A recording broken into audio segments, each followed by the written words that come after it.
श्रीपरमात्मने नमः। शान्ताकारं भुजगशयनं पद्मनाभं सुरेशं विश्वाधारं गगनसदृशं मेघवर्णं शुभांगं लक्ष्मीकान्तं कमलनयनं योगिभिर्ध्यानगम्यं वन्दे विष्णुं भवभयहरं सर्वलोकैकनाथम्।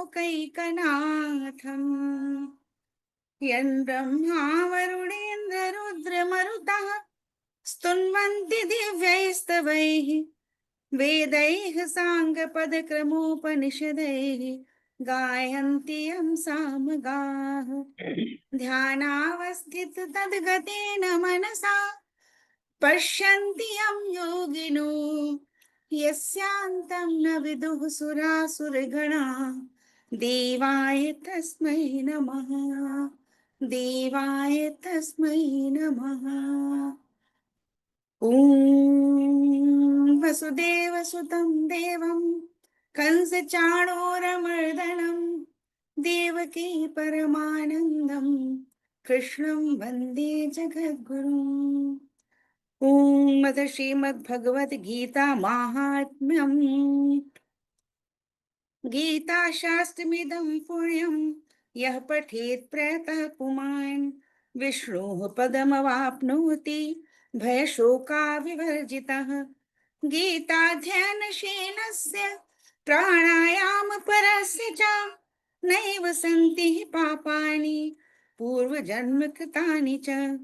मलनिर्मोचनं पुंसां जलस्नानं दिने दिने सकृद्गीताम्भसि स्नानं संसारमलनाशनम्। गीतासु गीता कर्तव्या किं मन्यैः शास्त्रविस्तरैः या स्वयं पद्मनाभस्य मुखपद्माद्विनिःसृता। भारतामृतसर्वस्वं विष्णोर्वक्त्राधुनिःसृतं गीता गङ्गोतकं पीत्वा पुनर्जन्म न विद्यते। सर्वोपनिषदो गावो दुग्धा गोपालनन्दनः पार्थो वत्सः सुधीर्भोक्ता दुग्धं गीतामृतं महत्। एकं शास्त्रं देवकी पुत्रगीतम् एको देवो देवकी पुत्र एव। एको मन्त्रस्तस्य नामानि यानि कर्माप्येकं तस्य देवस्य सेवा। ॐ हरि ओं तत्सत्। हरि ओं तत्सत्। हरि ओं तत्सत्।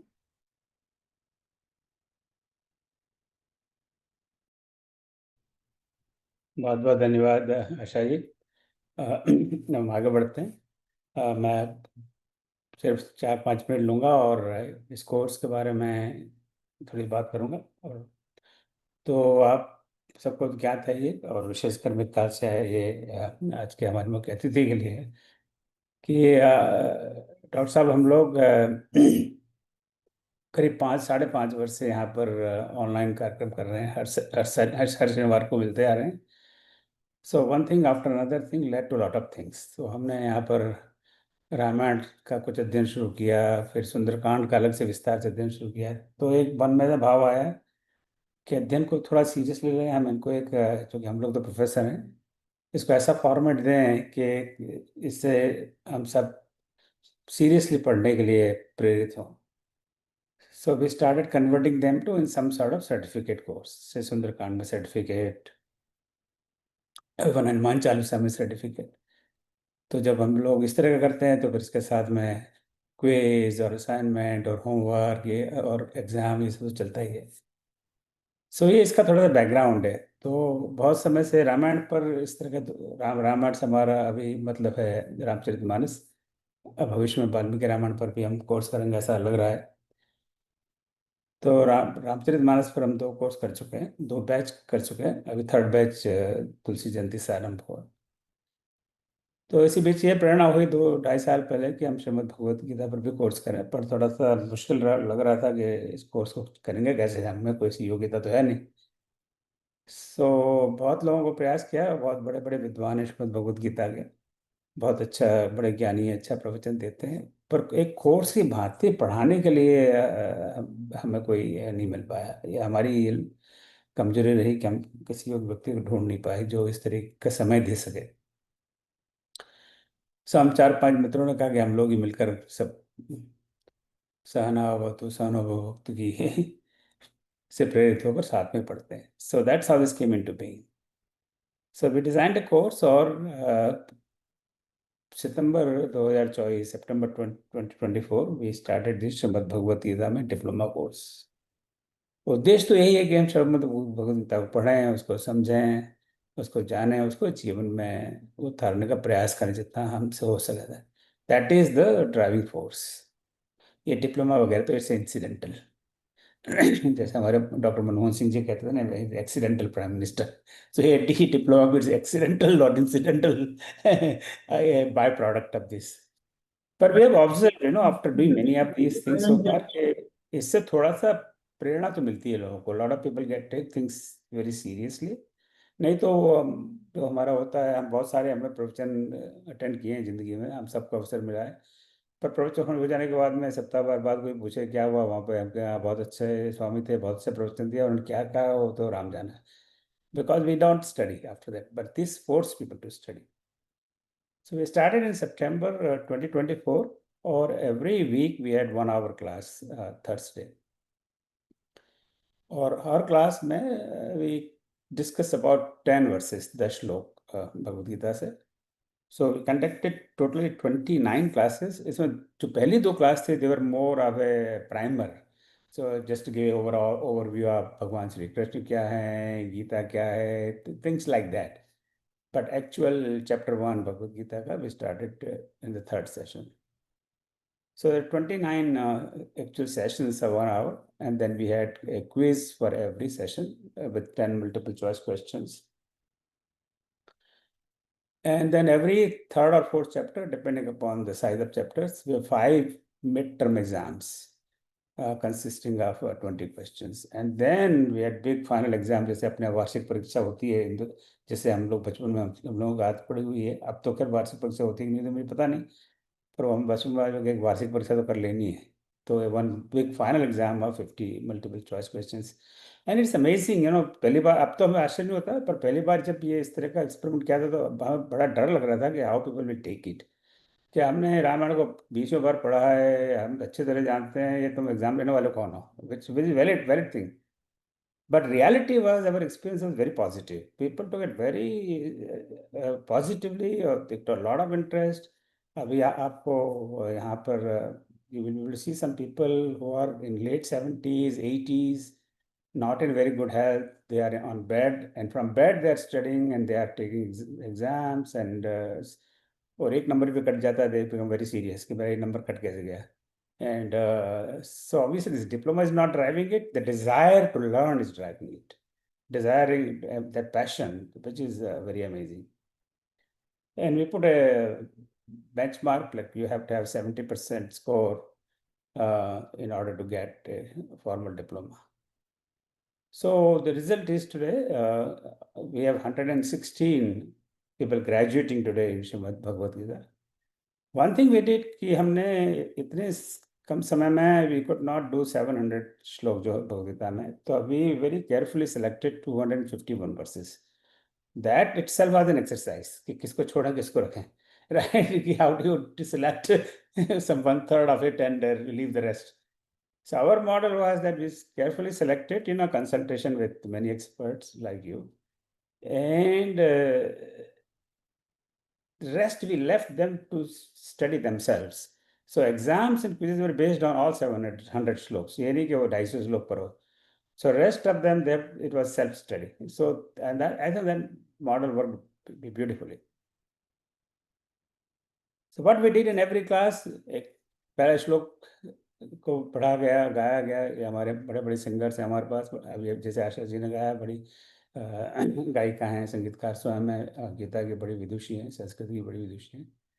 तो हम में से किसी ने गाया, फिर उसका हमने पदक्षेप किया, हर पद का छेदन, फिर अन्वय उसका देखा, फिर हर पद का हिंदी में अर्थ देखा, और फिर बाद में ओवरऑल श्लोक का हिंदी में अर्थ and some explanation of that श्लोक. This is how we spend. So I think on average, श्लोक we spend about 5 minutes. Some obviously took more, some took less. So this is how this whole course was structured. So we are very happy. ये एक यज्ञ की तरह से हमने आरंभ किया सबने मिलकर, और वो सफल हो पाया. हमें बहुत शंका थी इस बारे में, इसकी सफलता के बारे में, क्योंकि ऐसा कोई अनुभव नहीं था. कोई हमें ज्ञान नहीं है, न भाषा का ज्ञान है, न गीता का ज्ञान है. बट भगवान श्री कृष्ण की असीम अनुकंपा है जिससे ये सफल हुआ. सो this is the overall background of this. और इससे मोटिवेट होकर वी हैव बीच में हमने विष्णु सहस्त्रनाम का पाठ शुरू किया. हर महीने में एक दिन पाठ करते हैं, फिर इसके नामों की व्याख्या भी करते हैं. वो भी it becomes like a course, certificate course in Vishnu Sahasranama. और उसमें भी 2 साल लग जाएंगे. वंस अ मंथ मतलब टेक अबाउट हर सप्ताह करीब 6-7 श्लोक पर चर्चा हो पाती है. अभी करीब 250 नाम पर चर्चा हुई, 750 नाम बाकी है. So the process everybody is learning. और अभी जैसे मैंने बताया, रामचरितमानस का कोर्स 31 जुलाई से आरंभ भी होगा. एक नया अभी इंस्पिरेशन आई है कि हम लोग रामचरितमानस को ध्यान से पढ़ें समझें. तो we are starting in fact after 2 weeks a monthly quiz on Ramcharitmanas, and we'll give some small prizes just to, again, to inspire and motivate people. The driving force is that we study our scriptures. खास करके ये 2 scripture मैं समझता हूँ, ये 2 बहुत महत्वपूर्ण scriptures हैं, श्रीमद् भगवद गीता और रामचरितमानस. इसका अर्थ नहीं है कि बाकी स्क्रिप्चर्स महत्वपूर्ण नहीं है. हम कहते हैं हमारी सारी संस्कृति वेदों से आई है, पर हम में से कितने लोग वेद पढ़ते हैं, कितने लोग वेद को समझते हैं. So that is at this time beyond our reach. Maybe someday we might get there. So this is how our background. सो मैं आप सबका पुनः स्वागत करता हूँ, विशेष करके हमारे मुख्य अतिथि जी का. अब मैं डॉक्टर राजरानी शर्मा जी, मैं परिचय थोड़ा करा दूं हमारे साथियों का, जिन्होंने इस कोर्स को, जिनकी वजह से ये कोर्स संपन्न हुआ. डॉक्टर राजरानी शर्मा जी जो अभी आपका हमारे मुख्य अतिथि का परिचय देंगे. भाई श्री छविनाथ लाल जी, श्रीमती आशा श्रीवास्तव जी जिन्होंने भी स्तुति गान किया था, और डॉक्टर कामेश्वरी जी. डॉक्टर कामेश्वरी जी आज नहीं जुड़ पाई हैं, उनको कुछ पारिवारिक इशू है. और भाई श्री अमिताभ सिंह जी. तो इन सबका मैं बहुत आभारी हूँ कि इनकी वजह से ही, ये मैं सिर्फ औपचारिकता के लिए नहीं करा, विनम्रता के लिए नहीं करा, ये एक वास्तविकता है, ये और संपन्न हो पाया. सो हम इनके बहुत ऋणी हैं. अब मैं डॉक्टर राजरानी शर्मा जी को आमंत्रित करता हूँ कि हमारे मुख्य अतिथि जी का परिचय दें. उसके बाद हम डिप्लोमा वितरण करते हैं, और फिर आदरणीय डॉक्टर सिंह साहब का हम आशीर्वचन सुनेंगे. तो डॉक्टर शर्मा जी, आपका स्वागत है. ओम नमो भगवते वासुदेवाय. सभी को जय श्री कृष्ण. आज के इस धन्य दिवस पर जब हम गीता का अपना पाठ्यक्रम पूर्ण करने जा रहे हैं और उसका दीक्षांत समारोह है, हमारे बीच अद्भुत कर्म योगी डॉक्टर पवन कुमार सिंह जी उपस्थित हैं, जो कि ना मुख्य अतिथि तो हैं ही, मुख्य वक्ता, शास्त्र मर्मज्ञ, व्यवहारविद, प्रबंधन शिरोमणि और चिंतनशील महामानव विद्वान हैं. ऐसे मुख्य अतिथि का स्वागत करके हम हर्षित और पुलकित हैं. युग की मांग को समझने वाले पारंगत निष्णात आचार्य डॉक्टर पवन कुमार सिंह जी देश के नामचीन प्रबंधन संस्थानों के निदेशक रहे हैं. वर्तमान में वे त्रिची के निदेशक हैं. Management development institute Gurugram, Indian institute of management Indore को तो आपने संवारा, प्रतिष्ठित किया, और 15 वर्षों तक प्रबंधन संस्थान को अमूल्य योगदान देकर उच्च शिखर तक ले गए. IIM संबलपुर की एकेडमिक कमेटी के चेयरमैन रहे और नोडल ऑफिसर भी रहे. निश्चित रूप से अद्भुत योगदान उनका रहा. आपका जो विशेष कार्य है वो ऑर्गेनाइजेशनल बिहेवियर और ह्यूमन रिसोर्स डेवलपमेंट में चमत्कारिक स्थापनाओं का है.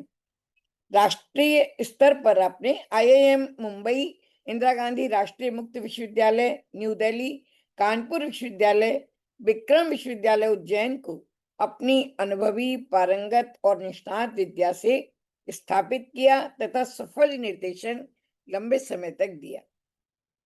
देश का यह सौभाग्य है कि आप जैसे विद्वान हमारे बीच में हैं. इंडस्ट्रियल रिलेशनशिप ऑफिसर के रूप में बैंक ऑफ इंडिया जमशेदपुर व रांची में आपने बहुत समय तक अमूल्य योगदान दिया। जीवन को ज्ञान की प्रज्वलित ज्योति के रूप में बनाकर आपने शोध कार्य निर्देशन किया, सतत और कंसल्टेंसी दी अनेक संस्थानों को। आपने 25,000 पर्सनल्स को दीक्षित प्रशिक्षित करके औद्योगिक जगत में क्रांति ला दी। यही नहीं, अंतर्राष्ट्रीय व राष्ट्रीय स्तर पर आपने अनेक शताधिक शोध पत्र प्रस्तुत किए। आपकी अद्भुत पुस्तक gift of India dialogues with Upanishad for a meaningful life आपने लिखी, जो कि मानवता के लिए और हमारे लिए एक वरदान है। जीवन उनका प्रबंधन और जीवन विकास की शायरी में आपका विशेष रुचि होने के कारण आपने उसमें काम किया, क्योंकि काव्य भी आपकी एक रुचि है। भारत सरकार की उच्च समितियों में आप हमेशा रहते ही हैं, महत्वपूर्ण पदों पर आसीन हैं और चर्चित लोकप्रिय विद्वान तो हैं ही। उसका कारण है कि उपनिषदों का, प्राच्य दर्शन का, वेदों का, सभी शास्त्रों का आपने गहन अध्ययन किया है और उसमें से प्रबंधन के सूत्र लेकर आधुनिकता को गौरवान्वित किया है। आप विख्यात हैं। आपका बहुआयामी व्यक्तित्व यात्रा, संगीत, क्रिकेट, काव्य, ज्योतिष और स्वाध्याय का अद्भुत रसायन मिला हुआ है, जिसका मधुर अनमोल प्रसाद हमें समय समय पर आदरणीय गुप्ता जी के माध्यम से मिलता रहता है और हम चमत्कृत होते हैं कि आपका कितना गहन अध्ययन वेद, उपनिषद और सभी शास्त्रों पर है। तंत्र का भी आपको ज्ञान है, गीता का तो है ही बहुत सुंदर। ऐसे अब अद्भुत विद्वान को अपने बीच पाकर आज हम लोग कृतज्ञ हैं, धन्य हैं और आपका स्वागत करते हैं। मैं प्रणाम करती हूँ। मैं अभिभूत हूँ, प्रणाम। बहुत बहुत धन्यवाद डॉक्टर राजेंद्र शर्मा जी। अब मैं दो और लोगों का थोड़ा सा हल्का सा परिचय दे दूँ। थोड़ा सा संकोच होता है मेरे पर इनका परिचय देने में। इनका एक का नाम है शिव और एक का नाम श्याम। तो संकोच मुझे इसलिए होता है कि वे दोनों अनुज हैं और हमारी संस्कृति के अनुसार हम अपने परिवारजनों की प्रशंसा वगैरह पब्लिक में नहीं करते। प्राइवेट में तो बिल्कुल करते हैं ही नहीं, पब्लिक में भी नहीं करते। कभी भगवान राम को आपने नहीं सुना होगा कि कहीं प्लेटफॉर्म पे खड़े होकर सीता जी की प्रशंसा कर रहे हो, या vice versa, because that is our culture. तो जब जब जब जब हम देखते हैं ना किसी किसी पिक्चर वगैरह को, तो पिक्चर पे तो शाहरुख खान और कौन कौन लोग हैं, मुझे तो नाम भी नहीं पता। पहले हमारे ज़माने में दिलीप कुमार, मधुबाला, ये सब हुआ करते थे। पर उनको आगे लाने में पीछे बहुत लोग काम करते हैं, तभी वो पिक्चर बन पाती हैं। सो जो ये सफल ये कोर्स हुआ, उसके बीच में शिव और श्याम का बहुत योगदान है। But we don't see their contribution here, but I take this opportunity to recognise their work. Thank you तो नहीं बोलूँगा, भाइयों को कौन थैंक यू बोलता है, वो तो फिर बहुत कुछ जाती हो जाएगी, पर definitely we want to recognise.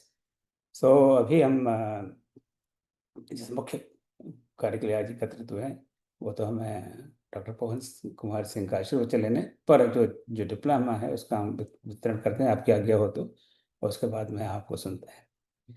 तो मैं अपने अनुज शिव को आमंत्रित करता हूँ। मैं नाम बोलता जाऊँगा, क्योंकि हमारे पास 116 नाम है, तो थोड़ा सा तेज़ी से चलेंगे।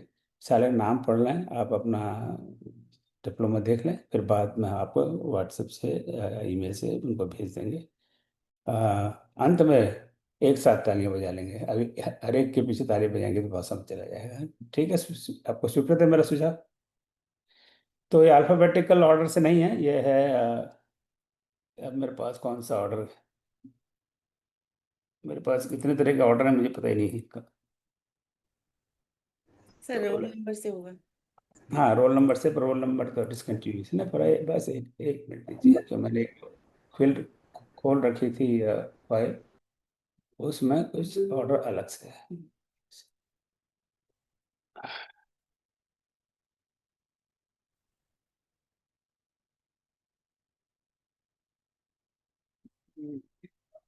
सर, आपकी अनुमति से मेरा 1 मिनट निवेदन करना है।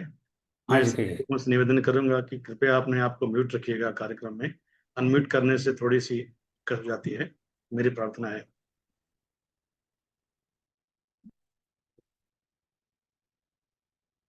सो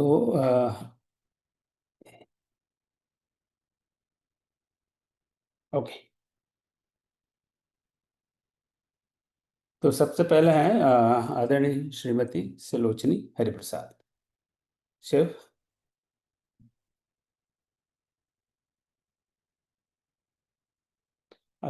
इसको हम लार्ज कर सकते हैं शिव, स्क्रीन को थोड़ा,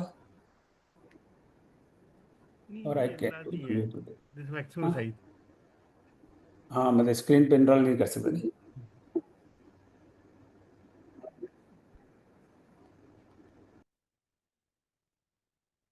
अच्छा, ओके।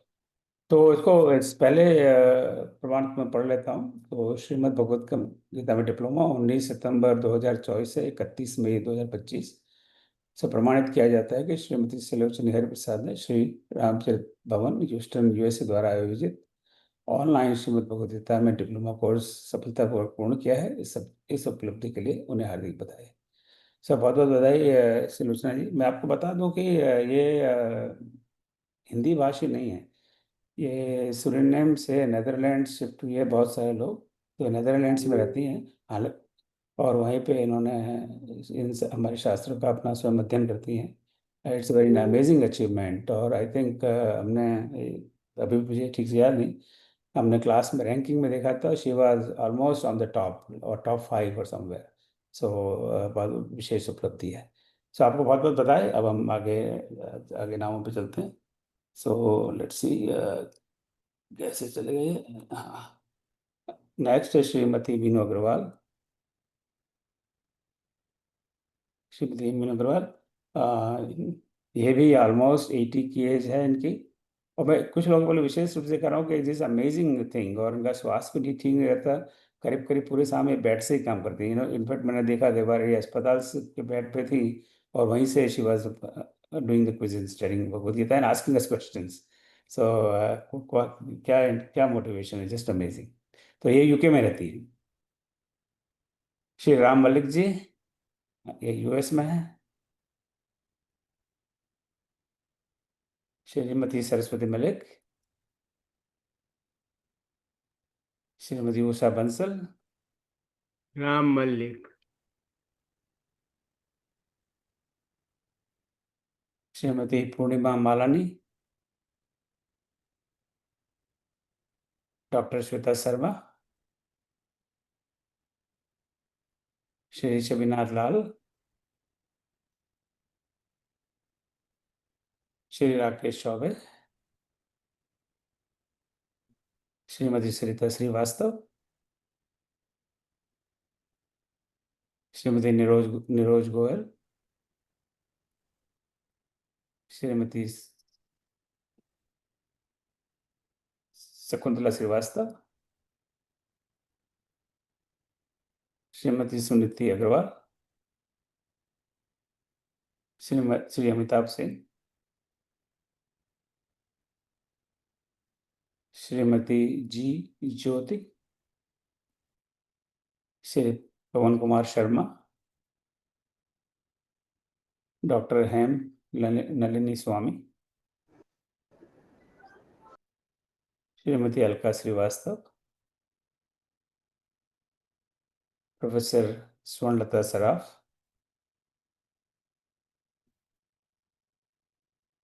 श्री सुनील कुमार शर्मा, डॉक्टर सुलोचना शर्मा, सुश्री सुशीला धामा, श्रीमती माया बंसल, धन्यवाद सर। प्रणाम। प्रोफेसर मधु गुप्ता, श्रीमती साधना गर्ग, श्रीमती सुनीता पांडे, डॉक्टर आशुतोष कुमार, धन्यवाद sir.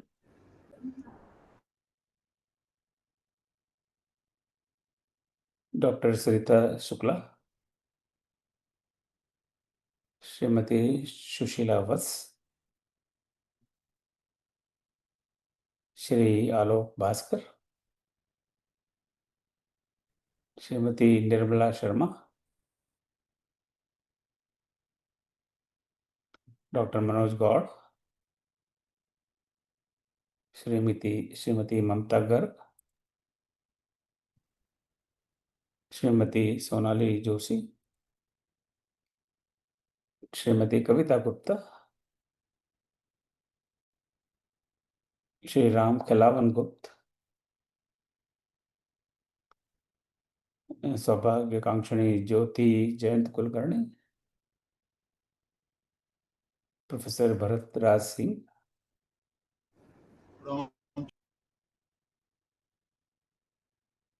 Doctor Urmila Tripathi, Thank you, sir. Doctor Ambe Kumari, धन्यवाद sir. Doctor Tulsi Giri Goswami, Shri Bhanu Pratap Singh, doctor चुंडूरी Kameshwari, doctor राजरानी शर्मा,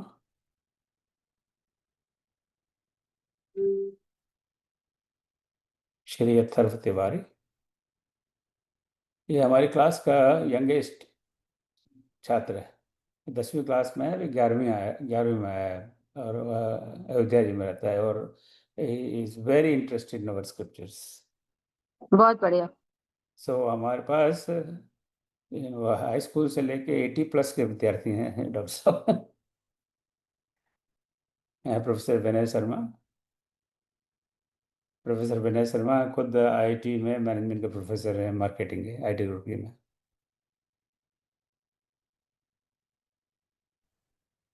डॉक्टर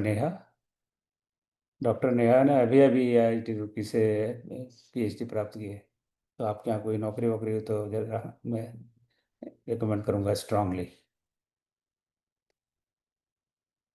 श्री पवन पंडित, श्रीमती विजया दुबे, श्रीमती निवेदिता श्रीवास्तव नीवी, श्रीमती श्वेता सोमानी,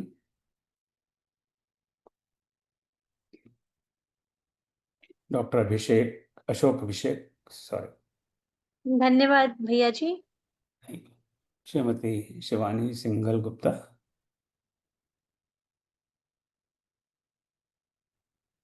श्रीमती लीलावती भारद्वाज, श्री योगेश पंडित, कैलाश चंद्र शर्मा, श्री चैतन्य पवन वोलेटी, डॉक्टर संगीता यादव, डॉक्टर शारदा प्रसाद,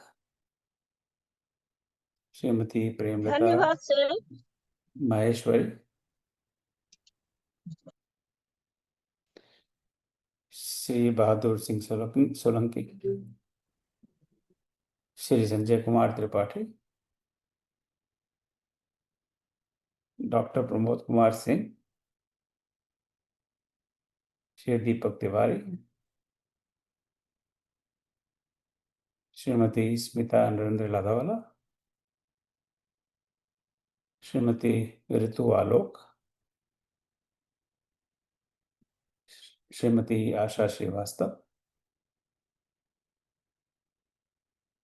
श्रीमती रेणु चंद्र माथुर, श्रीमती विजया मुदकी,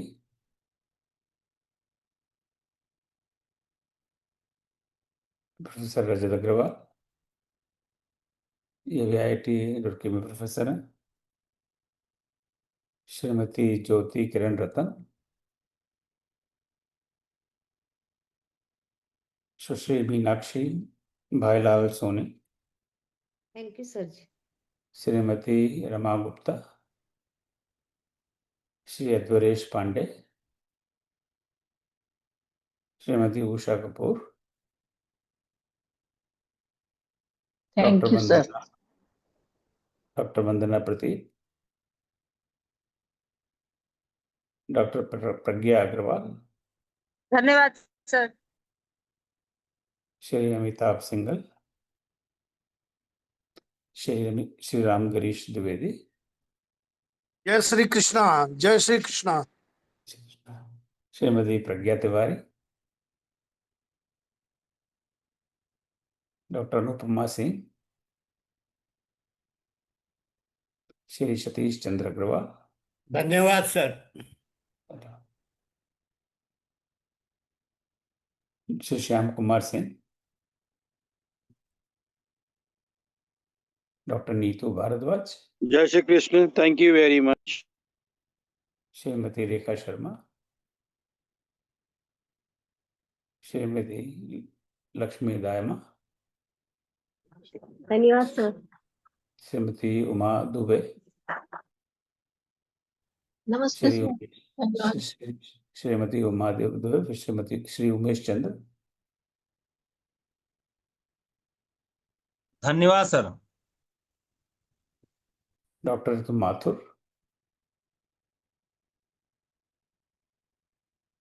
डॉक्टर जयशंकर यादव, डॉक्टर कल्पना शर्मा, श्री तरुण सैनी, डॉक्टर हरप्रीत कौर, श्री चेतन कावर, श्रीमती शीतल गुप्ता, डॉक्टर कल्पना शर्मा। हमारे पास 2 डॉक्टर कल्पना शर्मा है, डॉक्टर रीना संजीव सिंह, डॉक्टर अपराजिता शर्मा, श्रीमती निधि मिश्रा, श्री मुकुल बंसल, श्रीमती साधना मालवीय, श्रीमती सपना गुप्ता, श्रीमती योजना शुक्ला, श्रीमती अमिता गुप्ता, डॉक्टर वेद प्रकाश दुबे, डॉक्टर मैना दुबे, श्री प्रतीक खन्ना, श्रीमती रंजना कुमार, प्रोफेसर कौशल्य, धन्यवाद प्रभारयामि महोदय। डॉक्टर चंद्रिका प्रसाद मिश्र, डॉक्टर रूपा पारिक, श्री कैलाश गिरी गोस्वामी, धन्यवाद सर। श्रीमती मीनाक्षी कृष्णाथ डोबड़े, श्रीमती अदिति पंड्या, श्रीमती सीमा जय Shri Rani, Krishna sir. Thank you. और अंत में श्रीमती अमिता गुप्ता। आप सबको बहुत बहुत बधाई, कॉन्ग्रेचुलेशंस। अरे आपका तो नाम ही नहीं। जय श्री आप कृष्ण। बहुत बहुत धन्यवाद सर। बहुत Thank बहुत you, sir. धन्यवाद। बहुत धन्यवाद। बहुत हाँ, बहुत आप धन्यवाद। लोग धन्यवाद सब लोग सबके लिए तालियां बजा रहे हैं। बहुत बहुत तालियां बजा धन्यवाद सर। लीजिए। सर बहुत बहुत धन्यवाद। बहुत सबको बहुत बधाई धन्यवाद। अभिनंदन। बहुत बहुत धन्यवाद। बहुत धन्यवाद। मैं बहुत हार्दिक बधाई सभी देता को हूँ बहुत और बहुत बधाई। इस बात की प्रशंसा करता हूँ कि बहुत बहुत आपने भिन्न भिन्न परिस्थितियों में घर परिवार को संभालते हुए, अपनी नौकरी पेशा को संभालते हुए, अपने स्वास्थ्य को देखते हुए, अपनी को देखते हुए मन से इस तरह बोल दिया कि हम लोगों ने it's a very big achievement. This is my way. हम लोग स्कूल कॉलेज पढ़ने जाते हैं, हमारा एक इंटरेस्ट होता है, अभी कॉलेज में डिग्री मिल जाएगी, अच्छी अच्छी नौकरी मिल जाएगी, अच्छी छोकरी मिल जाएगी, ये सारे प्रलोभन होते हैं। पर यहाँ पर तो ऐसा कोई प्रलोभन था नहीं। इट्स जस्ट प्योरली प्योरली कर्मण्येवाधिकारस्तु मा फलेषु कदाचन वाली भावना थी कि हम करते हैं, आनंद आ रहा है हमें और इसका अध्ययन करते हैं। It's a phenomenal achievement. So आपको बहुत बहुत बधाई। और डॉक्टर साहब को बता दूं, इसमें वी हैव स्टूडेंट्स, कई शब्द का प्रयोग करूंगा आज तो, from all over India, every part of India as you can guess, and also from many countries outside. अब सभी कंट्री का नाम तो मुझे याद नहीं है। कनाडा से हैं, यूएस से हैं, नेदरलैंड से हैं, यूके से हैं, सिंगापुर से हैं, and some other countries I don't recall right now. So it's quite spread. So thank you very much. बहुत बहुत धन्यवाद, आप सबको बहुत बहुत बधाई। अब सबसे महत्वपूर्ण वो है, मैं डॉक्टर साहब को हम सुनते हैं, जैसे डॉक्टर राजेश ने बताया, ये सिर्फ एक मैनेजमेंट के खोरे प्रोफेसर नहीं है हमारी तरह, जिनको और कुछ आता नहीं, हमें तो मैनेजमेंट भी नहीं आता। ये हमारे शास्त्रों के उपनिषद, हमने पहली बार इनको IIM नहीं कह रहा हूँ, क्या इंस्टीट्यूट का नाम है, सिम्बोसिस, इंदौर में सुना था। वहाँ हमारे चीफ गेस्ट हमारे मैनेजमेंट कॉन्फ्रेंस के, and I was just amazed कि एक मैनेजमेंट का प्रोफेसर उपनिषद शास्त्रों में इतना बड़ा विद्वान हो सकता है। आई वाज जस्ट, अंग्रेजी में हम लोग कहते हैं ना, वो जस्ट ब्लू अवे कि हाउ इज दैट पॉसिबल। तो हमारे लिए प्रेरणा के बहुत बड़े स्रोत हैं। अब मैं इनको बड़े आदर के साथ, बड़े सम्मान के साथ आमंत्रित करता हूँ हमारे आशीर्वचन के लिए। हम हमें 2 शब्द कहें। जय श्री राम, जय श्री कृष्ण। आपका बहुत बहुत स्वागत है डॉक्टर साहब। जय श्री राधे कृष्ण, जय श्री सीताराम। सभी कार्यक्रम बड़ा ही समय पर चल रहा है और मुझे अच्छा खासा समय मिल रहा है। वैसे यहाँ 20 मिनट लिखा था, लेकिन अगर 25 मिनट भी चले जाए तो हम समय के प्रबंधन के अंदर ही हैं। तो सबसे पहले तो मैं अपना जो श्रेष्ठतम भाव से आदर प्रकट करता हूं डॉक्टर ओम प्रकाश गुप्ता जी के लिए। आपको प्रणाम करता हूं डॉक्टर ओम साहब। आपके प्रयास से जहां जहां भी किरण फैल रही है, चाहे वो ज्ञान की हो, भक्ति की हो, विश्व के जिस छोर में फैल रही है वहां सूर्यास्त नहीं होता। और जैसा कि हम देख रहे हैं कि जब सिंगापुर और संयुक्त राष्ट्र अमेरिका के दोनों मिला लें तो दोनों ऐसे छोर पर हैं, या भारत और संयुक्त राष्ट्र अमेरिका का, राज्य अमेरिका का जो पश्चिमी क्षेत्र है, बिल्कुल ग्लोब के एकदम 180 डिग्री अगर केंद्र से चलें पृथ्वी के, तो एक तरफ भारत है और ठीक दक्षिण जाए तो मेरे विचार से मेक्सिको का उत्तरतम स्थान है, जहां टेक्सास है, जहां आप बैठे होंगे। तो आपके प्रयास का जो व्यापक क्षेत्र अब बन रहा है, वहां सूर्य का अस्त नहीं होता। दूसरी बात कि जितने ही प्रतिभागी हैं, और मैं समझ सकता हूं कि जैसा हम लोगों ने देखा कि एकदम से स्कूल के छात्र से लेकर के, या हम ये कहें कि 8 साल से लेकर के और 80+ साल तक के जो जिज्ञासु और भक्त हैं यहाँ, इतना बड़ा रेंज है। तो मैं सभी प्रतिभागियों को सबसे पहले तो नमस्कार भी करता हूं और हार्दिक बधाई देता हूं कि आपने चुनाव किया कि हम वैसे तो आप स्वाध्याय में रत रहे ही होंगे, लेकिन इस माध्यम से भी कि कुछ शिकंजा भी बना रहना चाहिए। एक कोर्स ज्वाइन करना है, उसकी परीक्षा होगी, उसकी उपस्थिति दर्ज की जाएगी, आसानी से नहीं मिलेगी। तो उस प्रकार से आपने इसमें शामिल हुए, यह बताता है कि आप बहुत भाग्यशाली हैं और कर्मयोगी रहे हैं। इसी जन्म में नहीं, पहले भी रहे होंगे, क्योंकि बहुना जन्मना मनते ज्ञानवान मां प्रपद्यते वासुदेव सर्वम इति स महात्मा स दुर्लभ। तो बिना किसी समझिए कि प्रशंसा के कहिए, मेरे ये शब्द प्रशंसा के नहीं है, मेरे ये शब्द धन्यवाद के भाव से हैं कि आप जितने सुधी यहां बैठे हैं, ये निश्चित रूप से कृष्ण प्रसाद पाए हुए हैं।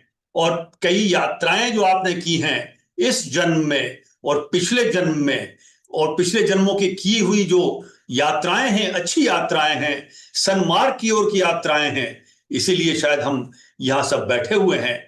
जो भगवत गीता के श्लोक से भी स्पष्ट है कि कई कई जन्मों तक कोई जब मुझे भजता है, उसमें से कुछ लोग, और भजने वालों में से कुछ लोग, और कुछ लोग जो बढ़िया से भजते हैं उसमें से कुछ लोग, वो हमें निरंतर भजते हैं, और इस प्रकार के लोग दुर्लभ होते हैं। तो मैं तो यही कहूंगा डॉक्टर ओम गुप्ता साहब कि हम लोग जितने लोग बैठे हैं, मुझे छोड़ दिया जाए, सभी बड़े दुर्लभ व्यक्तित्व के धनी हैं। और ये मैं दिल से कह रहा हूं, क्योंकि मैं भी परिवार हो और विशेष करके किसी को जब मैं अपना मानता हूं तो उसकी प्रशंसा के मामले में कंजूस हो जाता हूं, और आप सब मेरे अपने हैं, बड़ी कंजूसी से कह रहा हूं। और जितने सम्मानीय अतिथिगण हैं आज सुन रहे हैं इस ऑनलाइन समारोह के, जितने सुधी श्रोतागण जुड़े हैं, मैं सबको प्रणाम करता हूं। और आज विशेष करके क्या हुआ कि जब डॉक्टर ओम गुप्ता साहब हमसे संपर्क किए तो हम लोगों ने एक तिथि तय की और मुझे ध्यान आया कि 21 जून को ही क्यों न कर लिया जाए आज का जो समापन समारोह है, क्योंकि आज योग दिवस भी है। और इस सभी से जुड़े हुए, जैसा मैं पहले भी कह रहा था अपने उद्गार में, कि डॉक्टर ओम गुप्ता जी के अलावे श्रीमती आशा श्रीवास्तव जी को मैं नमस्कार करता हूं विशेष रूप से, और डॉक्टर राजा रानी शर्मा जी को, श्री छविनाथ लाल जी को, डॉक्टर सी कामेश्वरी जी को, और जितने भी हमारे भाई बहन हैं सबको मैं प्रणाम करता हूं। और आज योग दिवस है, अंतर्राष्ट्रीय योग दिवस, उसकी बधाई। और बहुत से हमारे भाई बहन जानते होंगे कि आज अंतर्राष्ट्रीय संगीत दिवस भी है। और ईश्वर कृपा से मुझे थोड़ी रुचि योग में भी है, क्योंकि योग के बिना तो ज्ञान मार्ग भी नहीं चलता, और न ध्यान मार्ग तो बिल्कुल ही नहीं चलता, कर्म मार्ग भी नहीं चलता, और न ही भक्ति मार्ग भी चलता है। भक्ति भी तो योग है, 12वें अध्याय का नाम तो भक्ति योग ही है भगवद गीता का। इसीलिए योग, और आज अंतर्राष्ट्रीय संगीत दिवस भी है। और संगीत से भी थोड़ी बहुत, हालांकि मैं संगीत का व्याकरण नहीं जानता, लेकिन गुनगुनाने का थोड़ा शौक और संगीत के प्रति एक आकर्षण रहा है। और जितने भी हमारे भगवद गीता के प्रेमी हैं बंधु, उनका भी हृदय संगीत से थोड़ा सा तरंगायित तो होना ही चाहिए, क्योंकि गीता का अर्थ ही है जो गाया जाता है। गीता का अर्थ है जो गाया जाता है। इसलिए जब हम मान लीजिए कोई श्लोक का उच्चारण करें, जैसे मान लीजिए कि 9वें अध्याय का 22वां श्लोक है, जिसको कई ज्ञानी लोग भगवत गीता का गुरुत्वाकर्षण केंद्र कहते हैं, क्योंकि 9वां अध्याय करीब बीच का अध्याय है और 22वां श्लोक करीब करीब बीच का है। बिल्कुल बीच का श्लोक तो नहीं है, क्योंकि 700 श्लोक हैं। इसकी चर्चा मैं थोड़ी देर में करता हूं कि बीच का श्लोक क्या है। लेकिन कई ज्ञानी जन कहते हैं, गीता के जानकार, कि इसको आप गुरुत्वाकर्षण केंद्र मान सकते हैं। जैसे मान लीजिए कि एक छोटा सा पैड है, ये पैड का अगर गुरुत्वाकर्षण बिंदु पर मैं अगर उंगली रखने में सफल हो जाऊं तो ये देखिए संतुलित हो जाता है। वो बिंदु कुछ ज्ञानी कहते हैं कि 9वें अध्याय का 22वां श्लोक है, तो उसको गाना चाहिए। मैं कह रहा था कि संगीतबद्ध होना चाहिए। वेदानां साम वेदोस्मि, ऐसा कृष्ण जी ने भी कहा भगवत गीता में 10वें अध्याय में, जिसका नाम विभूति योग है, कि वेदों में साम वेद मैं हूं। आपको आश्चर्य भी होना चाहिए, क्योंकि आश्चर्यवत पश्यति आश्चर्यवत शुनोति च।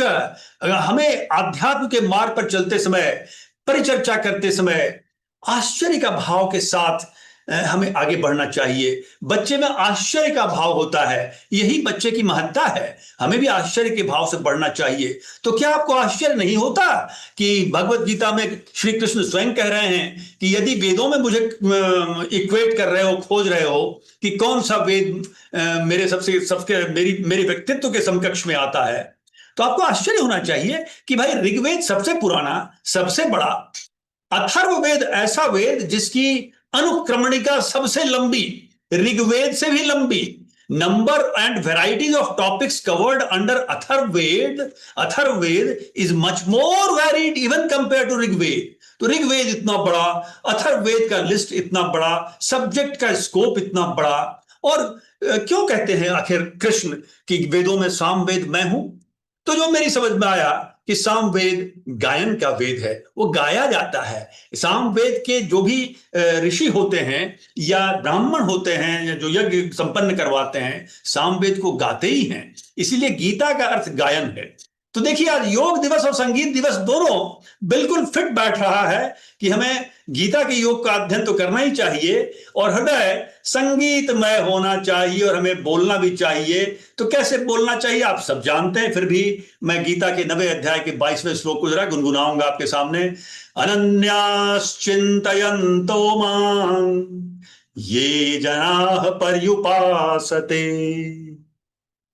तेषां नित्याभियुक्तानां योगक्षेमं वहाम्यहम्। ऐसे ऐसे पाठ करने से थोड़े धुन में, थोड़े राग में आनंद आता है। अन्यथा हम इसको भी कैसे ऐसे कह सकते थे कि अनन्यास चिंतयन्तो मां ये जना पर्युपासते तेषां नित्याभियुक्तानां योगक्षेमं वहाम्यहम्।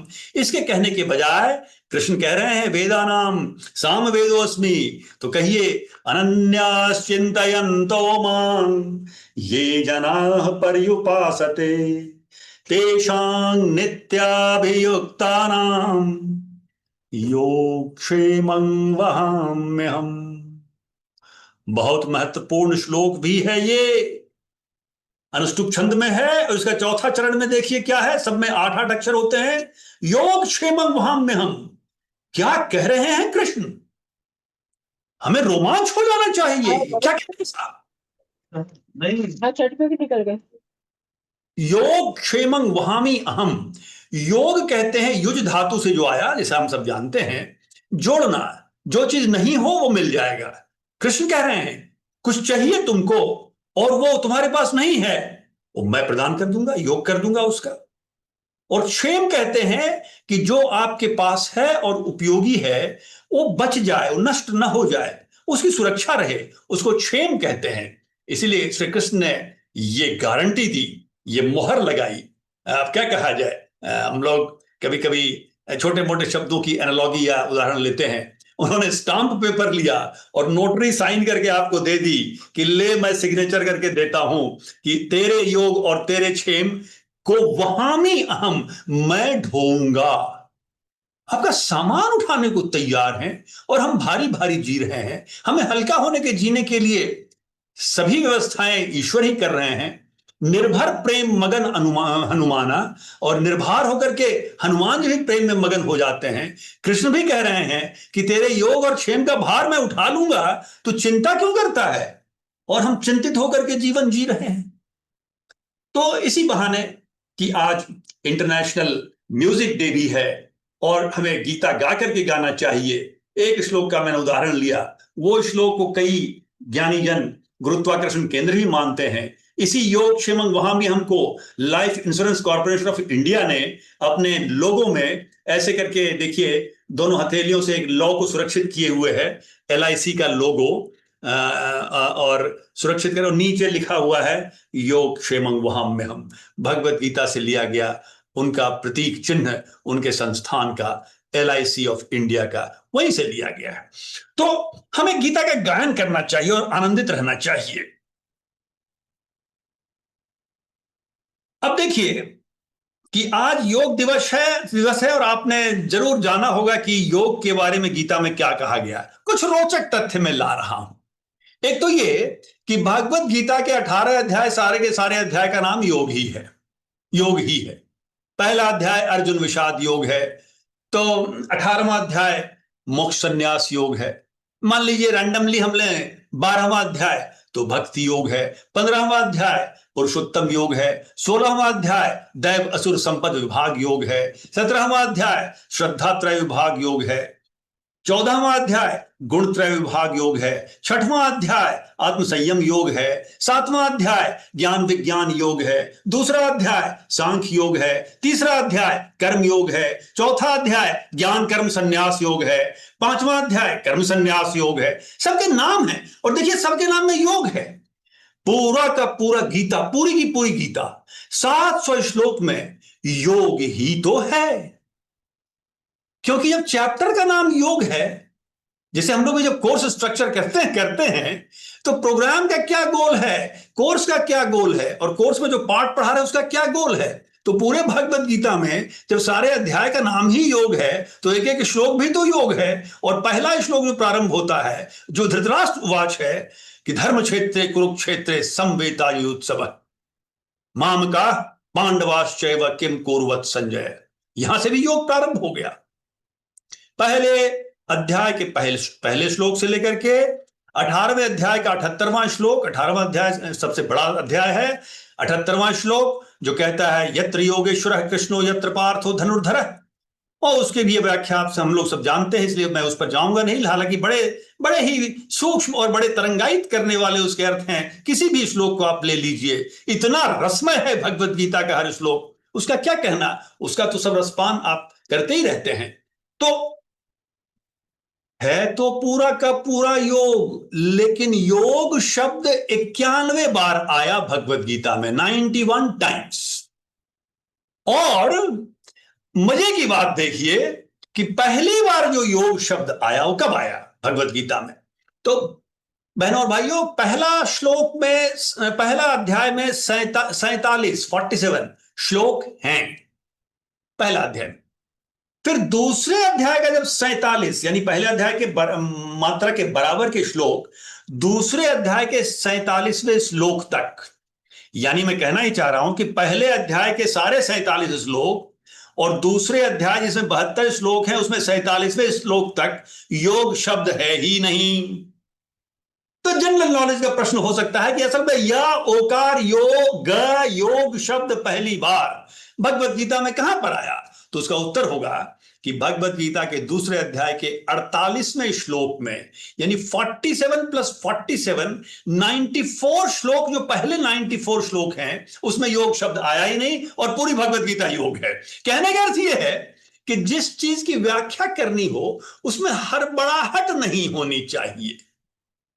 जीवन में हड़बड़ाहट को अलविदा कर दें। इसके दो उदाहरण भगवत गीता से मैं प्रस्तुत करना चाहूंगा। पहली बात तो ये कि आद्योपांत योग है, लेकिन योग शब्द का उपयोग 95वां श्लोक में है। हड़बड़ाहट नहीं। दूसरा क्या उदाहरण मैं दे सकता हूं कि गीता से हमें सीखना चाहिए हड़बड़ाहट नहीं, कि गीता मुख्यतः कृष्ण अर्जुन संवाद है। हालांकि इसमें बोलने वाले धृतराष्ट्र भी हैं जो एक ही श्लोक बोले हैं पहला, और संजय भी हैं, और 700 श्लोक हैं भगवत गीता में जिसमें 576 श्लोक बोले हैं श्री कृष्ण, लेकिन पहले अध्याय में वो बोले ही नहीं। 47 श्लोक पहला अध्याय और दूसरे अध्याय का पहला श्लोक में बोले ही नहीं। मैंने स्पष्ट रूप से जब वो मुंह खोल रहे हैं तो पहली बार भगवत गीता में वो दूसरे अध्याय के दूसरे श्लोक में खोल रहे हैं अपने मुंह। ये बड़ा इंटरेस्टिंग है।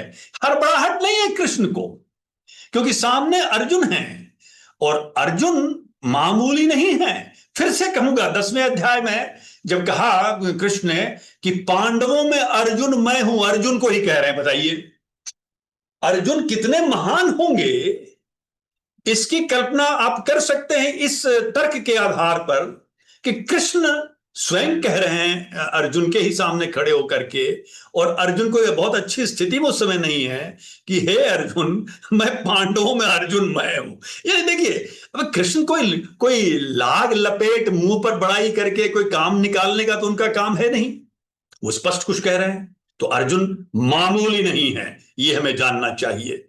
और मामूली जो नहीं है उसको भी विषाद घेर सकता है, तो हमारे इस आदमी को विषाद घेर सकता है, इसमें कौन सा आश्चर्य। तो कभी विषाद घेर भी ले तो आश्चर्य नहीं होना चाहिए। मैंने तकलीफ ज्यादा ना करें, क्योंकि जब विषाद घेर ले तो समझिए अब कोई ना कोई भगवत गीता मेरे जीवन में अपने हिसाब की भगवत गीता, ईश्वर की थोड़ी सी फुहार एक दो। अब अर्जुन पर तो उन्होंने घनघोर वर्षा कर दी गीता कह करके। हम उतने पात्र अगर नहीं भी हैं, अब लगता है विषाद आ गया है। कोई बात नहीं, ये विषाद प्रसाद ही बनने वाला है, क्योंकि अब कुछ ना कुछ छींटे तो वहां से आएंगे।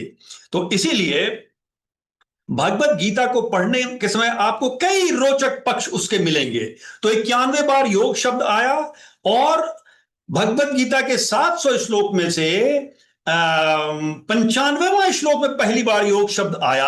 और जब वो पहली बार योग शब्द आया तो वो क्या कहता है? वो कहता है दूसरा अध्याय का 48वां श्लोक, उसमें कहा गया कि योगस्थ कुरु कर्माणि संगं त्यक्त्वा धनंजय सिद्ध असिद्ध्यो समो भूत्वा समत्वं योग उच्यते। योग के डेफिनेशन के साथ ये श्लोक आया,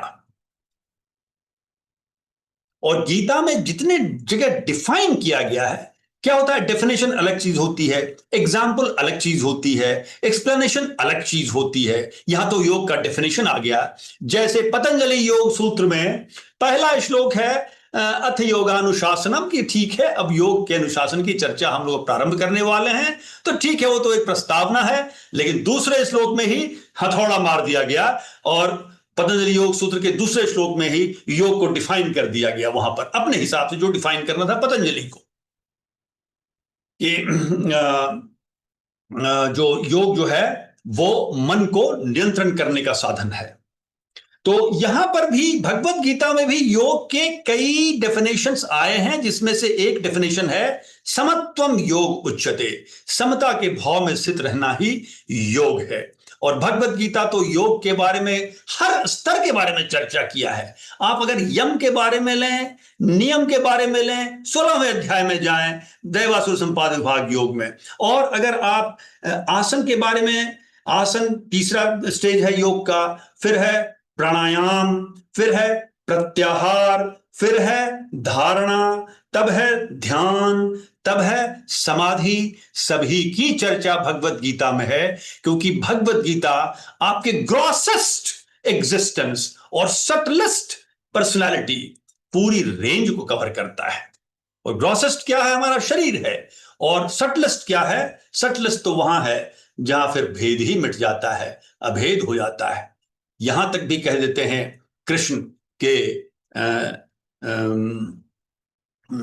त्रैगुण्य विषया वेदा निस्त्रैगुण्यो भवार्जुन, वेद के भी पार चले जाने को कहते हैं। और जिस प्रकार से मांडूक्य उपनिषद में ओम के 4 चरणों की चर्चा की गई है और चौथे में तुरीया भाव चला जाता है, जागृत स्वप्न सुसुप्ति तुरीया भाव, वैसे ही भागवत गीता शारीरिक स्वास्थ्य से लेकर के और परम मिलन तक की कहानी है। तो ये समत्वम योग उच्चते इसलिए कहा गया कि अगर मान लीजिए जीवन के थोड़े झंझावात, जो इधर से कुछ हवा चली, उधर से कुछ पानी का फुहारा आ गया, इधर से कुछ लहरें आ गई, इधर से किसी ने थोड़ा धक्का दे दिया, हम हिलते डुलते रहे, इतने हिलते डुलते रहे, तो हिलते डुलते रहने से तो लौ का प्रकाश ही खो जाता है, अंधकार छा जाता है। इसीलिए कहा गया समत्वम योग उच्चते। तो ये बड़ी इंटरेस्टिंग बात मुझे लगती है कि जाकर के 95वां श्लोक में पहली बार योग को कहा गया और योग को डिफाइन भी कर दिया गया। अब देखिए कुछ और रोचक बातें मैं करना चाहूंगा भगवत गीता के बारे में। भगवत गीता कहती है ना कि भाई आप यहां हैं, वो जगह थोड़ी बेहतर नहीं है, आप वहां चलें जहां जगह थोड़ी बेहतर है। यही बात कुल मान लीजिए, मैं तरह से इसको सिंप्लीफाई करने की कोशिश कर रहा हूं कि आपकी मन बुद्धि चित्त की स्थिति जैसी यहां है, ठीक ठाक आप चल रहे हैं, लेकिन और बेहतर होने के लिए आप पॉइंट ए से सरक करके पॉइंट बी पर आ जाए ना। देखिए यहां से क्या जीवन कैसे जिया जाता है।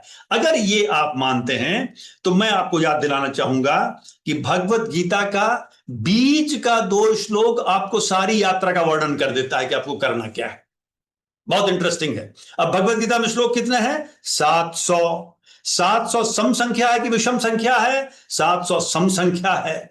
सम संख्या अगर हो तो बीच का श्लोक खोजना मुश्किल, क्योंकि अगर 5 उंगलियां हैं और ये विषम हैं तो बड़ी आसानी से बीच की उंगली मैंने तीसरी उंगली बीच की उंगली हो जाती है। अगर 6 उंगलियों वाला मनुष्य होता तो बीच की उंगली 2 होती है कि नहीं। तो उसी प्रकार से भगवत गीता में 700 श्लोक हैं, तो बीच के श्लोक कौन से होंगे? 350वां और 351वां दोनों, क्योंकि बीच का एग्जैक्ट श्लोक होगा ही नहीं क्योंकि सम संख्या है। अब देखिए 350वां श्लोक जो है भगवत गीता का, वो 9वें अध्याय का 12वां श्लोक है। 9वें अध्याय का अगर आप गीता का पाठ कर रहे हैं और 9वें अध्याय का 12वां श्लोक आप उच्चारित कर चुके हैं तो ठीक 50% आप खत्म किए हैं। और 9वें अध्याय का 13वां श्लोक उत्तरार्ध के हिस्से का पहला श्लोक आप मानिए। अब मजे की बात यह है कि 9वें अध्याय का 12वां श्लोक जो है, जो मध्य बिंदु का है, और 13वां श्लोक भी मध्य का मानना पड़ेगा क्योंकि 700 सम संख्या है। तो 9वें अध्याय का 12वां श्लोक बताता है कि आप खड़े कहां हैं, और वही 9वें अध्याय का अगला श्लोक 13वां श्लोक बताता है कि आपको खड़ा होना कहां है। यह बड़ी मैंने रुचिकर बात देखी, इसलिए मैं आपसे यह साझा कर रहा हूं। अब क्या कहता है 9वें अध्याय का 12वां श्लोक कि आप खड़े कहां हैं? तो वो कहता है मोघाशा मोघ कर्माणो मोघ ज्ञाना विचेतसः राक्षसीम आसुरीं चैव प्रकृतिं मोहिनीं श्रिताः। ये हमारी अभी की स्थिति है। भगवत गीता के रस में अवगाहन करने से पहले वाले की स्थिति है। भगवत गीता से परहेज करने वाले या भगवत गीता का जिनको पुरस्कार नहीं मिला जीवन में किसी कारण से, उनकी स्थिति है, विक्षिप्तों की स्थिति है। यानी मूल रूप से जो साधारण तौर पे हम लोग जो जी रहे हैं उसकी स्थिति है। क्या कहता है? मोघ आशा। मोघ कहते हैं व्यर्थ को, इसीलिए हनुमान जी को कहा गया अमोघ। उनकी गति को अमोघ इसलिए कहा गया कि उनकी गति व्यर्थ होती ही नहीं है, सटीक लगती है।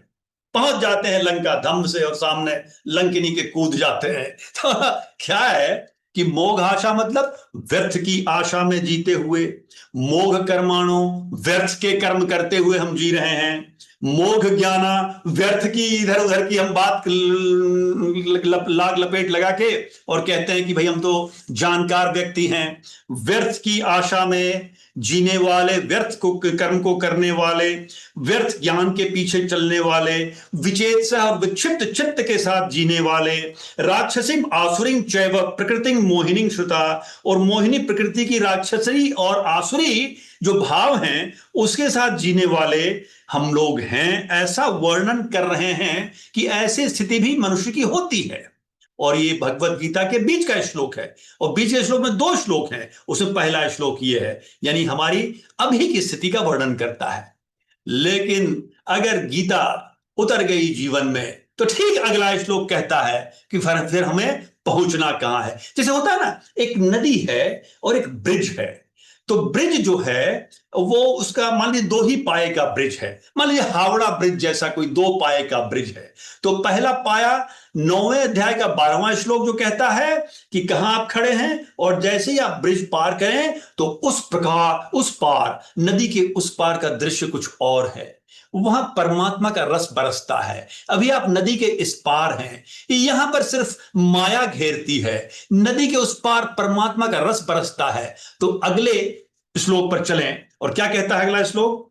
महात्मानस्तु मां पार्थं दैवीं प्रकृतिमाश्रिताः भजन्ति अनन्य मनसो ज्ञात्वा भूतादिम अव्ययम। क्या बात है। कहते हैं कि हे पार्थ, जो महात्मा जन हैं वो दैवी प्रकृति से अभिभूत रहते हैं, और भजन्ति अनन्य मनसो, और अनन्य मन से भजन करते हैं, और ज्ञात्वा भूतादिम अव्ययम, और भूतों के जितने भी आदि कारण हैं, और अव्यय है जो अक्षय है, जो अक्षर है, यानी जो मैं हूं, उसको जानते हैं। तो इस प्रकार जान करके मेरा अनन्य मन से भजन करते हैं।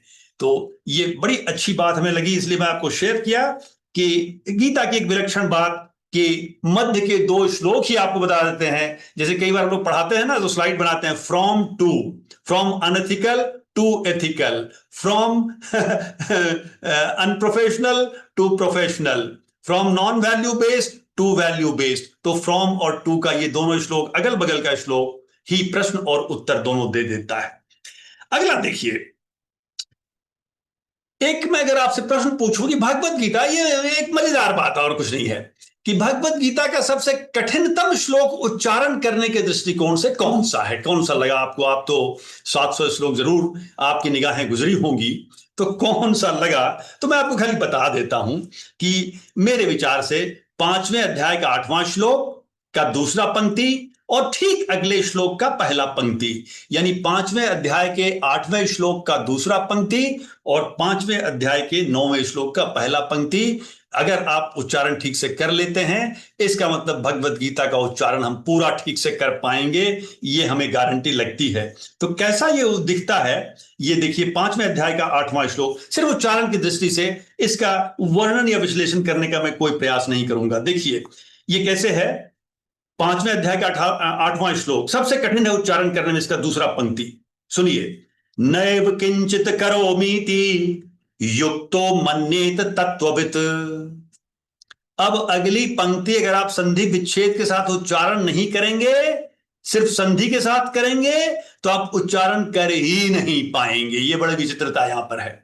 तो सुनिए कैसे उच्चारण करेंगे। मैं फिर से दोनों पंक्ति पढ़ता हूं। 5वें अध्याय का 8वां श्लोक, नैव किंचित करोमीति युक्तो मन्येत तत्ववित् पश्यन् श्रवन् स्पृशन् जिघ्नन् अश्नन् गच्छन् स्वपन् श्वसन्। कितनी आसानी से पढ़ गया, लेकिन अगर आप अभी प्रयास करें, बहुत अधिकांश भाई बहन इसमें लटपटा जाएंगे। जैसे शहद में मक्खी एक बार अगर घुस जाए तो निकल नहीं पाती। तो 8वें अध्याय के 5वें अध्याय का 8वां श्लोक का दूसरा पंक्ति था, नैव किंचित करोमीति युक्तो मन्येत तत्ववित् पश्यन् श्रवन् स्पृशन् जिघ्नन् अश्नन् गच्छन् स्वपन् श्वसन् प्रलपन् विसृजन् गृह्णन् उन्मिषन् निमिषन्नपि इंद्रियाणेन्द्रियार्थेषु वर्तन्त इति धारयन्।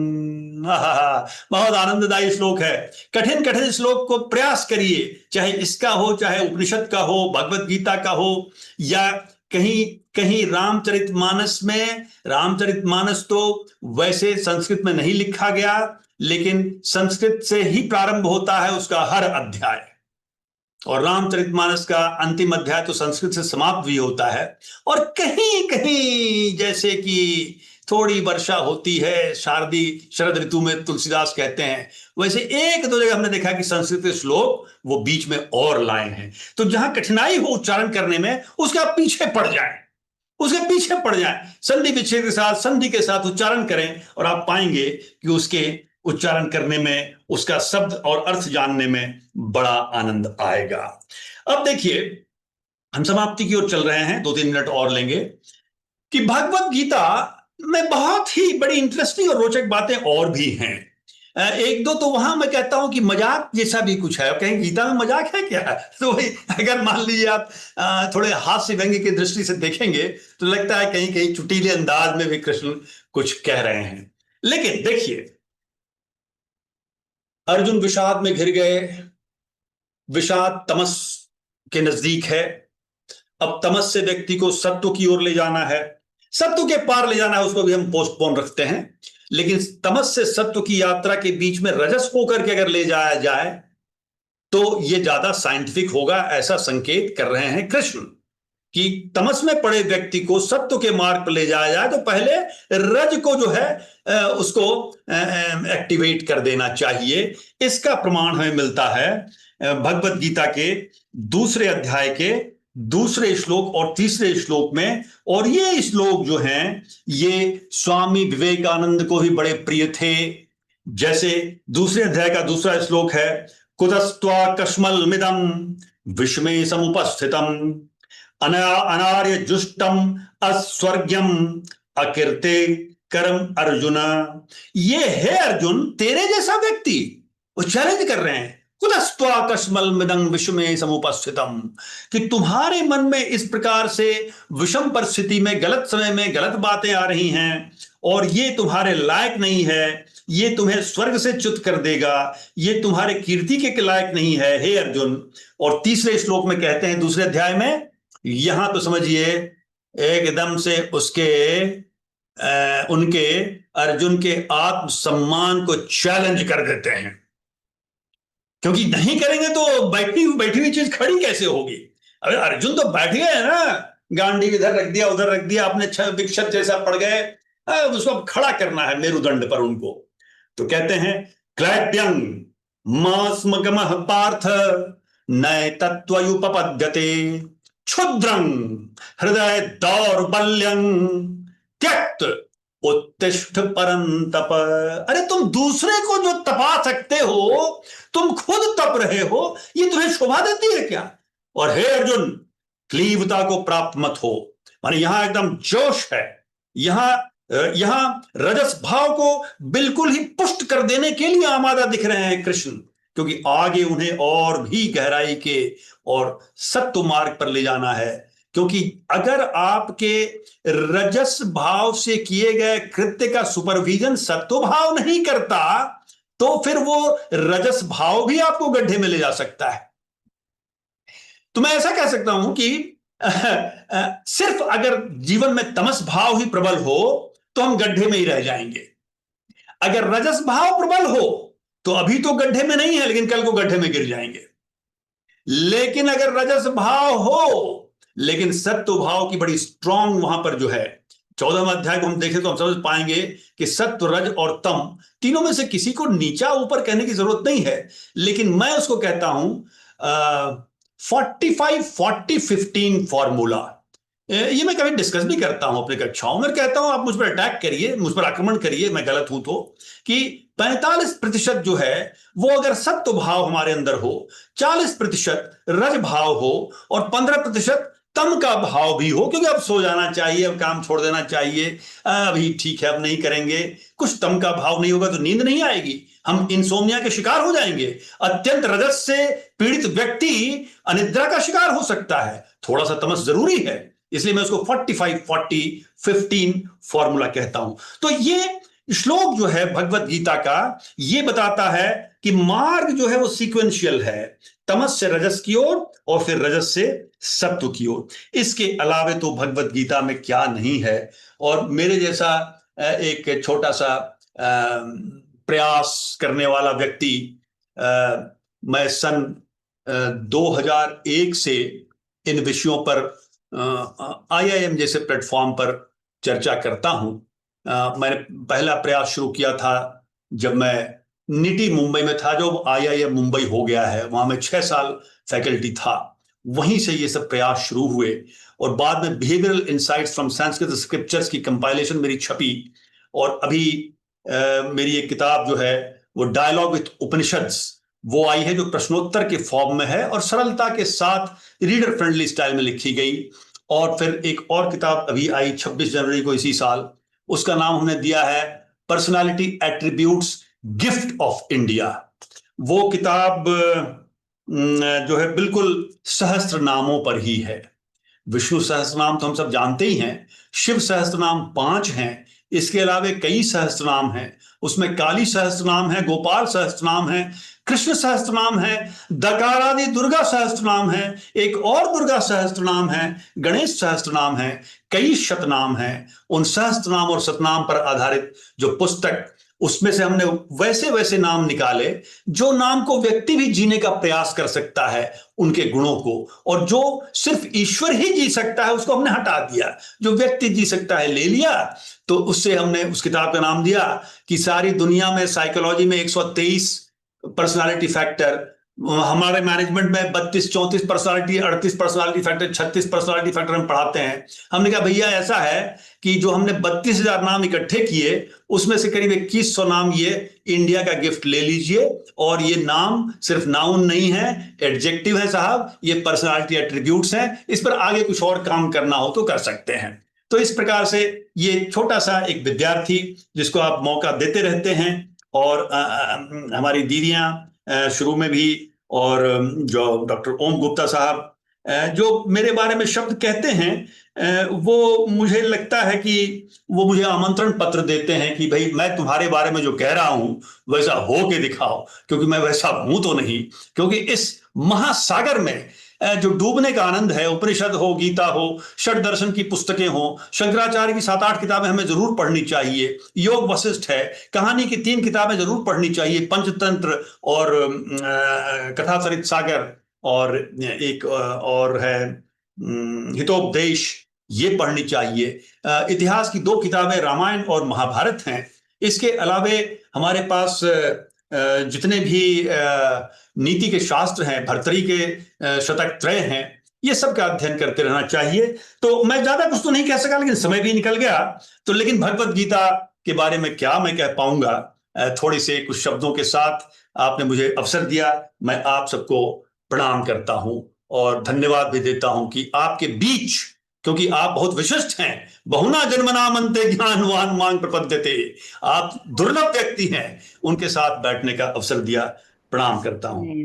आप लोग अति सुंदर सर, प्रणाम, अति सुंदर, बहुत बहुत अच्छा, बहुत अच्छा, बहुत अच्छा। बहुत सुंदर। नमस्कार सर, बहुत अच्छा, बहुत ज्ञानवर्धक बातें सीखने को मिली। बहुत सुंदर। ये चीजें तो कभी समझ में नहीं थी। बहुत बहुत धन्यवाद डॉक्टर साहब, आपने बड़ा उत्तम वक्तव्य दिया। भगवत गीता के बारे में कई इतनी बातें बताई जो हमने अब तक सोची भी नहीं थी। तो so kind of you, and आपने आमंत्रण हमारा स्वीकार किया, इसके लिए आपका बहुत बहुत आभार, बहुत बहुत धन्यवाद। अब मैं बिल्कुल नवीन ज्ञान मिला। भाई श्री सविनाथ लाल जी को आमंत्रित करता हूँ कि वे औपचारिक आभार प्रकट करें और उसके अंत में शांति मंत्र से आज के कार्यक्रम का समापन करें। भाई श्री सविनाथ लाल जी, आपका स्वागत है। सभी को प्रणाम। सबसे पहला मेरा प्रणाम है श्री रामचरित्र भवन को, जिसके कारण हम सब लोग यहाँ इकट्ठे हुए हैं और इस यात्रा में हमारे आदरणीय डॉक्टर ओम प्रकाश गुप्ता साहब आगे बढ़ रहे हैं, आगे बढ़ते जाएंगे। श्री रामचरित्र भवन ने बहुत सारे कार्यक्रम आदरणीय डॉक्टर ओम प्रकाश गुप्ता सर के सानिध्य में आयोजित किया और सफलतापूर्वक पूरा किया। आज का जो कार्यक्रम है, इस कार्यक्रम में मैं श्री रामचरित्र भवन एवं स्वयं की ओर से आज के अतिथि विशिष्ट डॉक्टर पवन कुमार सिंह जी को उनके सारगर्भित वक्तव्य के लिए बहुत बहुत आभार प्रकट करता हूँ, प्रणाम करता हूँ, धन्यवाद देता हूँ। वैसे धन्यवाद तो इस सारगर्भित वक्तव्य के लिए पूरा नहीं होता है।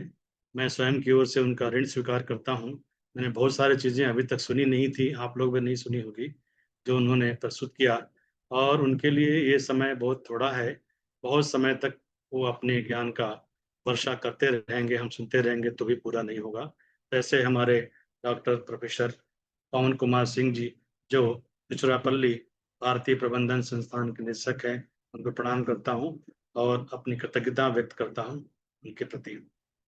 हमारे डॉक्टर ओम प्रकाश गुप्ता सर, जो हमारे गुरु हैं, हमारे मेंटर हैं, हमारे मार्गदर्शक हैं, हमारे शिक्षक हैं, पढ़ाने वाले, तो मैं ऐसे डॉक्टर ओम प्रकाश गुप्ता सर के प्रति भी आभार प्रकट करता हूँ। आभार भी कम है, मैं ऋण स्वीकार करता हूँ।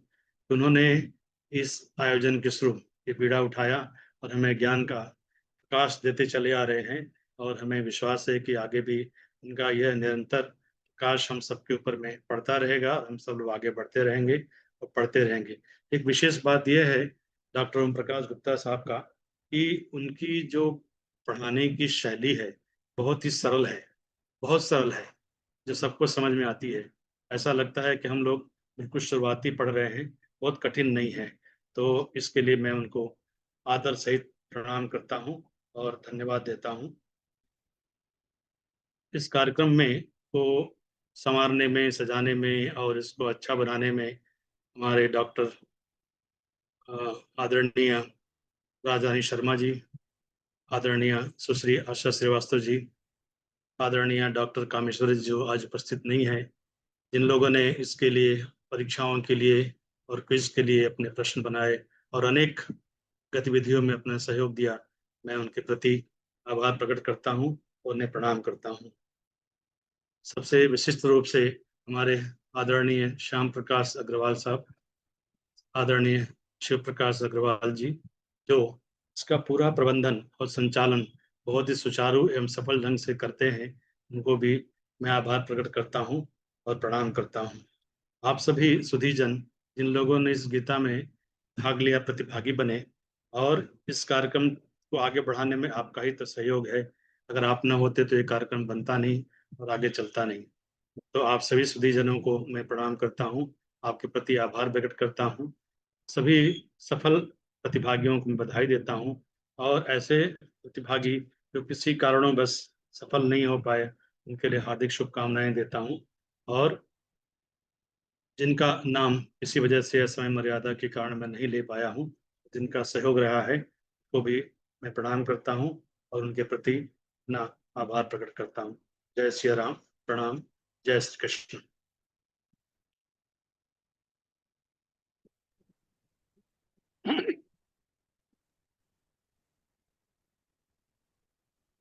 शांति मंत्र।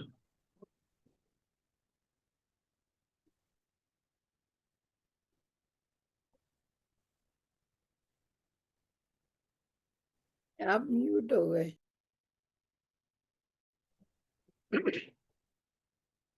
अब मीट हो गए लाल सर, दोबारा अनम्यूट कर दो। शांति मंत्र के साथ इस कार्यक्रम का पूर्ण करता हूं मैं। ओम सर्वेषां स्वस्तिर्भवतु, सर्वेषां शांतिर्भवतु, सर्वेषां पूर्णं भवतु, सर्वेषां मंगलं भवतु। ओम सर्वे भवन्तु सुखिनः, सर्वे सन्तु निरामयाः, सर्वे भद्राणि पश्यन्तु, मा कश्चित् दुःखभाग् भवेत्। ओम असतो मा सद्गमय, तमसो मा ज्योतिर्गमय, मृत्योर्माम् अमृतं गमय। ओम शांति शांति शांति। जय श्री कृष्ण।